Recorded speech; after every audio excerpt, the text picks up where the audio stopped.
ഞാൻ ഹോസ്പിറ്റലിൽ കഴിക്കാൻ കൊണ്ടുപോകുന്നത് ഓട്സ്. വീട്ടിലെല്ലാ സാധനവും ഉണ്ടാക്കിയിട്ട് എന്തിനാ ഈ ഓട്സ് കൊണ്ടുപോകുന്നതെന്ന് ചോദിച്ചാൽ അതിൻ്റെ ഉത്തരം ഇപ്പം പറയാം. ഇത് ജിനു ചേച്ചി വീട്ടിൽ നിന്ന് ഉണ്ടാക്കിക്കൊണ്ട് വന്ന നൂഡിൽസ്. ഇത് ഞാൻ ചേച്ചിയുടെ നേരെന്ന് വാങ്ങിയ എൻ്റെ പോർഷൻ നൂഡിൽസ്. ഓഫ് കോഴ്സ് ചോദിക്കേണ്ട ആവശ്യമുണ്ടോ? മീൻ വറുത്തത്, സാമ്പാർ വേണ്ട, അല്ലാണ്ട് ഇച്ചിരി ഇട്ടരല്ല. സാമ്പാറിന് വിഷമായാലും നിനക്ക് വിഷമായ കഷ്ണം വേണ്ടായിരുന്നു, ചാറ് മതിയായിരുന്നു.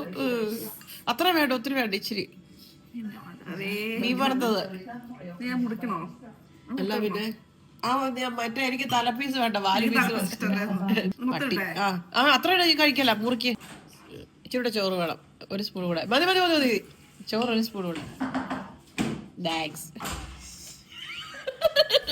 ഇപ്പം നിങ്ങൾ ചിന്തിക്കുന്നതാണല്ലോ ഞാൻ എന്ത് സാധനം അവരെ ഒന്നും കഴിക്കാൻ സമ്മതിക്കാത്ത അവരുടെ നിന്നെല്ലാം കണക്ക് പറഞ്ഞ് വാങ്ങിച്ച് ഞാൻ തന്നെ തിന്നുവന്ന്. അങ്ങനെയൊന്നും ഇല്ല കേട്ടോ. അതൊക്കെ അവരുടെ സന്തോഷങ്ങളാണ്, അതൊക്കെയല്ലേ ഒരു രസമല്ലേ. പക്ഷേ ഇത് മുഴുവൻ ഞാൻ തിന്നുന്നുണ്ടോ എന്ന് ചോദിച്ചാൽ ട്വിസ്റ്റ്. അതിനി അടുത്ത എപ്പിസോഡ് വെയിറ്റ് ചെയ്യേണ്ടി വരും.